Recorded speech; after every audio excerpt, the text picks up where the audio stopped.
A very good evening, students. I welcome all of you to the channel Swatika Chemistry Tutorials. So today we have the second lecture of the first chapter of class 10th. हम लोगों ने last class में start किया था chemical reactions and equations. आज हम इसी chapter को कंटिन्यू करेंगे. सो चिल्ड्रन, लास्ट क्लास में हमने बात करी थी वर्ड इक्वेशन और स्केलेटल इक्वेशन के बारे में. आज हम डिस्कस करते हैं बैलेंस्ड इक्वेशंस एंड व्हाई और and how are the equations to be balanced. ठीक है, तो लास्ट क्लास में मैंने आपको एक छोटा सा इंट्रोडक्शन दिया था कि बैलेंस्ड इक्वेशन क्या होती है. A balanced chemical equation. Okay, I had discussed this in slight detail. कि balanced chemical equation का मतलब है the number of atoms of each element should be equal on both sides. Okay, so equal number of atoms of all elements on both sides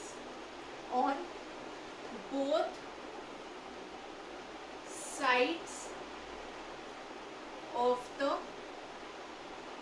equation. तो ऐसी किसी भी equation को हम बोलेंगे बैलेंस्ड केमिकल इक्वेशन. तो बैलेंसिंग क्यों जरूरी है ये भी हमने लास्ट क्लास में डिस्कस किया था.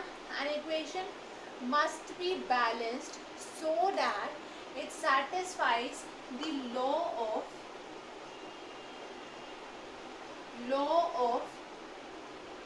conservation of mass.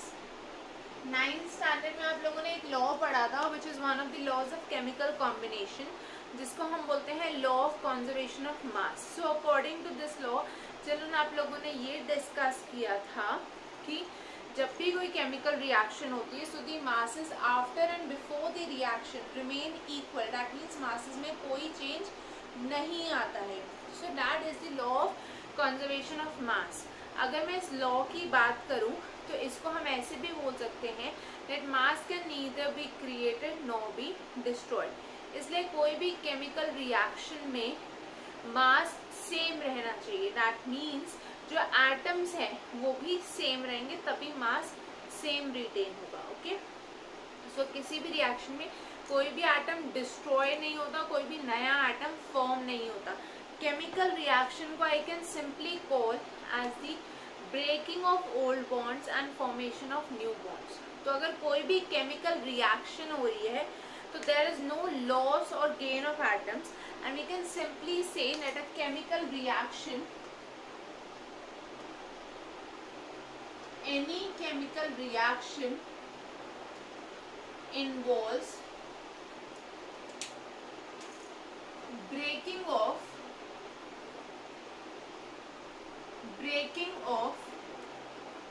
old bonds. ठीक है, breaking of old bonds and formation of new bonds. पुराने बॉन्ड्स टूटते हैं और नए बॉन्ड्स फॉर्म होते हैं. इसको हम बोलते हैं chemical reaction. So children, this was the basic idea that why we need to balance a chemical equation. अब हम देखते हैं केमिकल इक्वेशंस बैलेंस होती कैसे हैं. So how are the chemical equations balanced.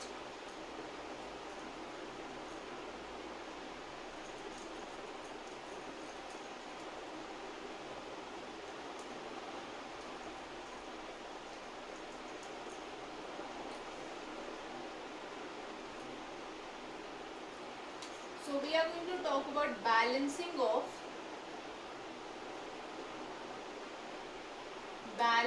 of chemical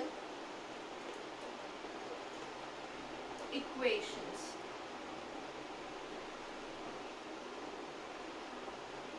chemical equations की balancing कैसे होती है चिल्ड्रन. किसी भी इक्वेशन को बैलेंस करने के लिए सबसे पहले हमें उस मेथड का नाम पता होना चाहिए जो हम यूज करते हैं. The most common method is known as the hit and trial method. जो सबसे कॉमन और सबसे ज़्यादा डिस्कस करने वाला मेथड होता है that is the hit and trial method. NCERT में एंड सीबीएसई सिलेबस में यही मेथड यूज किया जाता है, ठीक है। इस मेथड में हम क्या करते हैं, we make tables to show the number of atoms on the reactant side and the product side. ये मेथड थोड़ा सा लेंथी है, बट एक बार आपको समझ में आ जाए तो आप बहुत इजीली इस मेथड से इक्वेशंस को बैलेंस कर सकते हो। There is another alternate shortcut method that is the POAC method, Principle of Atomic Conservation, but क्योंकि वो CBSE syllabus का part नहीं है, that is only for solving the questions in Olympiad, जहाँ पे आपको quickly उसको solve करना है without taking much time, okay, and difficult से difficult equation आप इस method से solve कर सकते हो, but उस मेथड को हम बाद में डिस्कस करेंगे at the end of the chapter, ठीक है। That's a trick method. Now coming back to the hit and trial method, let us take an example of an equation for this.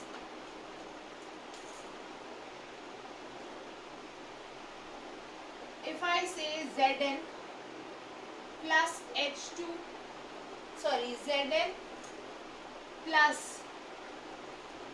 HCl, okay, Zn plus HCl gives ZnCl2 plus H2।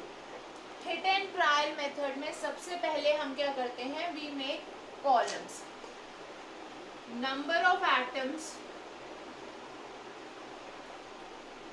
On reactant side, जिसको हम बोल देते हैं LHS, and in the other column we have number of atoms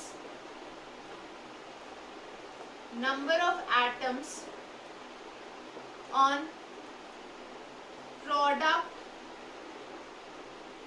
side, which we call as the RHS। और first column में हमारे पास आ जाता है एलिमेंट, किस एलिमेंट के कितने एटम्स LHS पे हैं और कितने RHS पे हैं। So in this case we have 3 elements. सबसे पहले हमारे पास है जिंक, फिर है हाइड्रोजन, फिर है Cl। जिंक, हाइड्रोजन और क्लोरीन। फर्स्ट केस में लेफ्ट हैंड साइड पे जिंक का एक ही एटम है, सो वी राइट 1 ओवर है। प्रोडक्ट साइड में जिंक के still 1 atom, so we write 1 again. Hydrogen on the reactant side or on the left hand side is still 1 and chlorine is also 1 atom. But when I talk about hydrogen and chlorine on the product side, they are 2 atoms each. ठीक है, तो यहाँ से हमें पता चलता है that zinc is already balanced। जो unbalanced form में है वो है हाइड्रोजन और क्लोरीन। So next step में हम क्या करेंगे, step number 2 में we are directly going to multiply this HCl on the reactant side by 2 to get this equation। अगर आप देखो तो अब इक्वेशन बैलेंस्ड है, सबके एटम्स इक्वल हो गए ऑन बोथ साइड्स। ये बहुत ही सिंपल सी इक्वेशन थी, इसलिए ये एक स्टेप में सॉल्व हो गया। But now we will take a slightly complex equation and we will try to understand it step by step।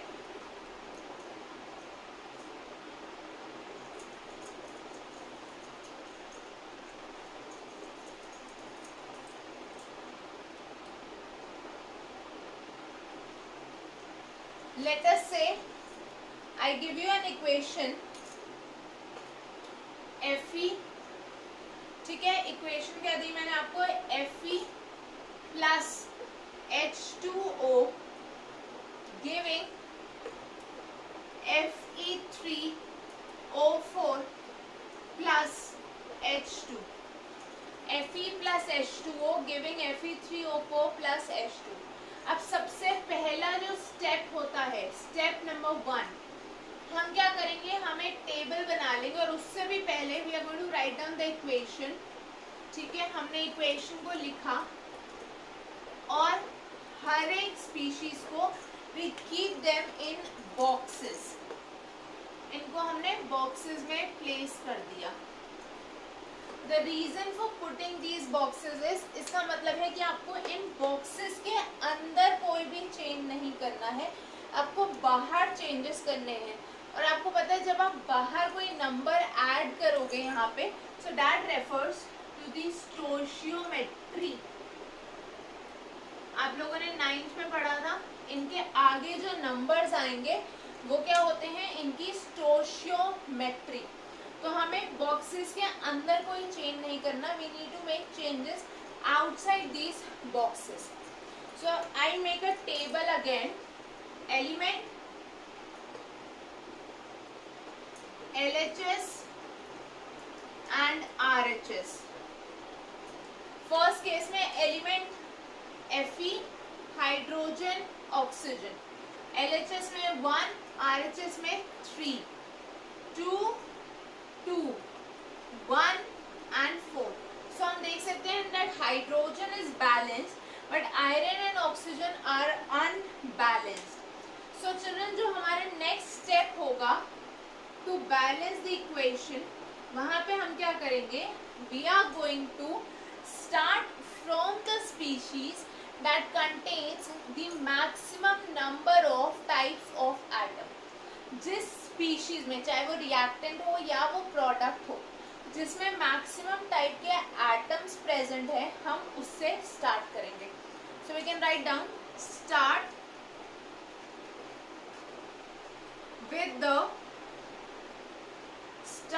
with the species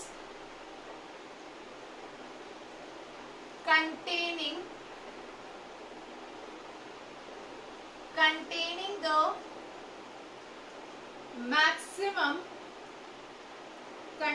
the maximum types of atoms। जिस भी species में मैक्सिमम टाइप के atoms हैं, हम उससे start करते हैं। सो वो हमें पता है, in this case the maximum type of atoms are in this Fe3O4 या H2O। तो आप इन दोनों में से किसी से भी स्टार्ट कर सकते हो। Since Fe3O4 seems to be slightly complicated, so we start with that। Now we see कि आयरन लेफ्ट हैंड साइड पे 1 है, but there are 3 on the right hand side। Similarly, oxygen is 1 on the left hand side and 4 on the right hand side। So what we do is we multiply this H2O by 4। Okay, so what we are going to do is we are going to write it as Fe plus 4H2O giving Fe3O4 plus H2। So we have Fe3O4 plus H2। अब ये जो 4 है, writing this 4 sorry in front of H2O shows that this is multiplied by both, H2 से भी multiply होगा और O से भी multiply होगा। So यहाँ से जो ऑक्सीजन के एटम्स हैं वो बैलेंस हो गए। Let us see the next step।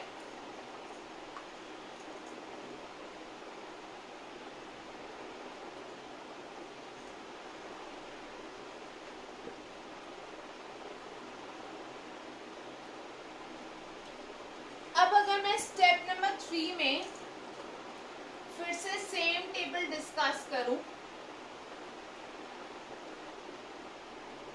Now iron के again 1 and 3 are retained, hydrogen now is 8 on the left hand side, that is the reactant side, oxygen is 4 on the reactant side, hydrogen 2 on the product side and oxygen 4 on the product side।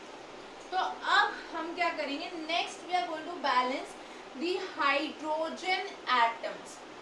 Next step में हम hydrogen atoms को, या इसी step में हम इसको क्या कर सकते हैं, we can balance the hydrogen atoms by multiplying H2 by 4। तो हमारे पास जो इक्वेशन आती है that is Fe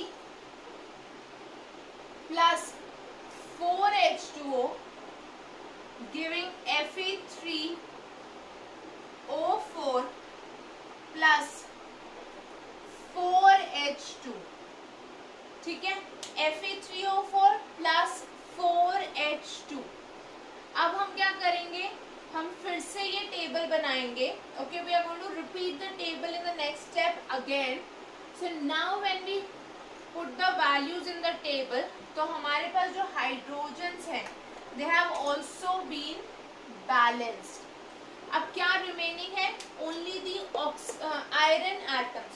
so next step में हम क्या करते हैं, वी राइट एज 3Fe. हमने आयरन को 3 से मल्टीप्लाई कर दिया.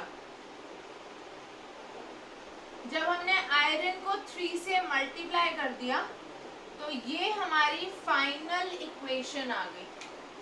अब अगर आप टेबल बनाओगे तो आप देखोगे कि हर एक स्पीशीज के या हर एक एलिमेंट के जो एटम्स हैं they are equal on both sides of the equation, making the equation completely balanced. So children, this was a simple question on balancing. अब हम यहाँ से कुछ important points लिख देते हैं to make it clear when you start with the questions on balancing.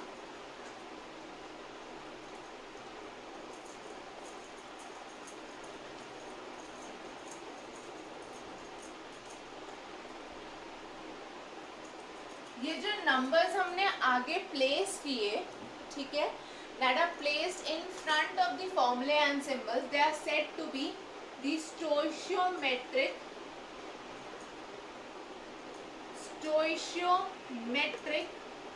coefficients. ये क्या है, they are the stoichiometric coefficients of the reactants and the products. अब हमें यहाँ से कुछ important points लिखने हैं. The first is start. ये हमने ऑलरेडी पहले भी डिस्कस किया. Start with the species. Start with the species which may be reactant or product having the maximum types of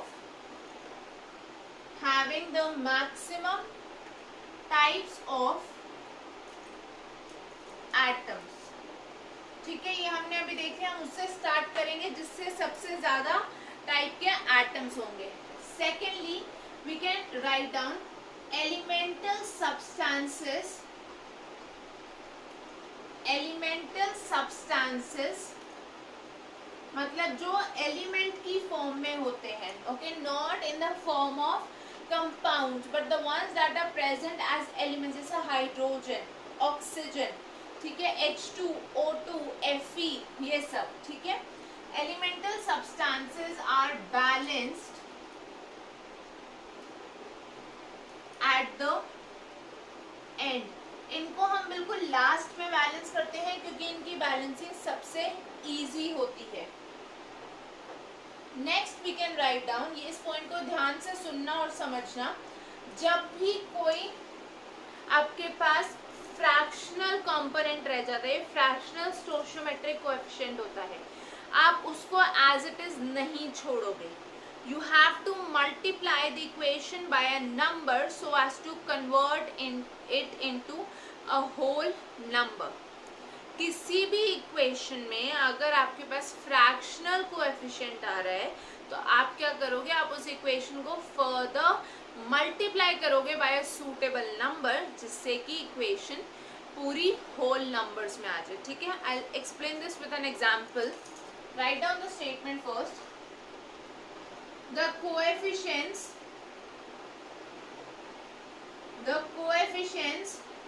must not be fractional. Okay, they must not be fractional. If required मतलब अगर कभी भी fractional है तो क्या करोगे, multiply the equation by a suitable number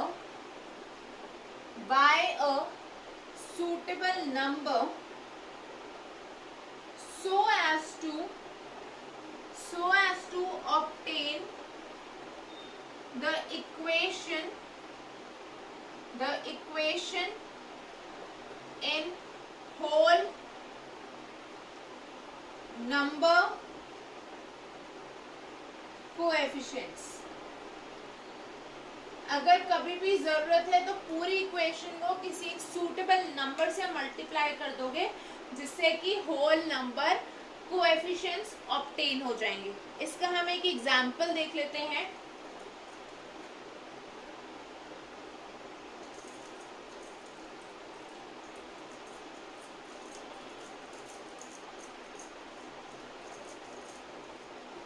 ध्यान से देखना चिल्ड्रन, अगर मैं आपको एक इक्वेशन दूं CH4 plus O2 giving CO2 plus H2O, इस इक्वेशन को अगर आप लोग ध्यान से देखो, यहाँ पे क्या होगा जब मैं बैलेंस करूं, so I have hydrogen, carbon and oxygen, LHS and RHS। ठीक है, हाइड्रोजन यहाँ पे 4, LHS पे यहाँ पे 2, carbon 1 and 1, oxygen 2 and 3। So when I multiply water bye 2, तो मेरे पास क्या आ जाएगा CH4 plus O2 giving CO2 plus 2H2O। ठीक है, I get this equation which makes this as 4। ठीक है, and this is also 4। अब इस इक्वेशन को बैलेंस करना तो बहुत इजी था क्योंकि CH4 प्लस फिर से यहाँ पे 2O2 हो गया giving CO2 plus 2H2O। That means this will again be 4 and the equation is balanced। But what if I give you this equation C3H8 plus O2 giving CO2 plus H2O। अगर मैं इसके लिए table बनाऊं, carbon, hydrogen, oxygen, LHS and RHS, 3, 1, 8, 2, 2 and 3। अब यहाँ पे मुझे क्या करना पड़ेगा, सबसे पहले तो I will have to multiply this by 4। तो I have C3H8 plus O2 giving CO2 plus 4H2O।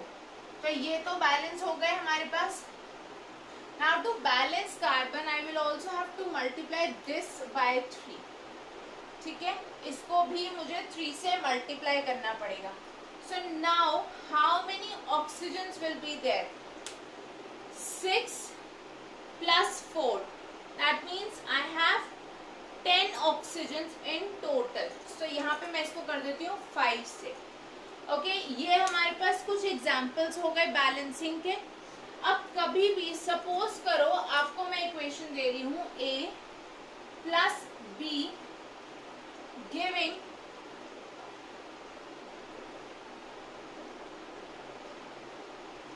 B3A2। ठीक है, और A2B3, इस तरह से A plus B2 giving B3A2। तो क्या करोगे, इसको आपको करना पड़ेगा 2 से। Then you will have to see कि यहाँ पे ये 3 है, यहाँ पे ये 2 है, तो हम क्या करेंगे, इन दोनों का LCM बनाना है हमें दोनों जगह। That means this will be twice and this will be thrice. तो अब we have to multiply this also by 4। तो इस तरह से आपको hit and trial method use करना पड़ेगा। Now children remember one thing, अगर मैं आपको इक्वेशन दे रही हूँ जहाँ पे हमारे पास है A plus B giving C, ठीक है, और किसी का भी जो कोएफिशिएंट है, लेट्स से इट इज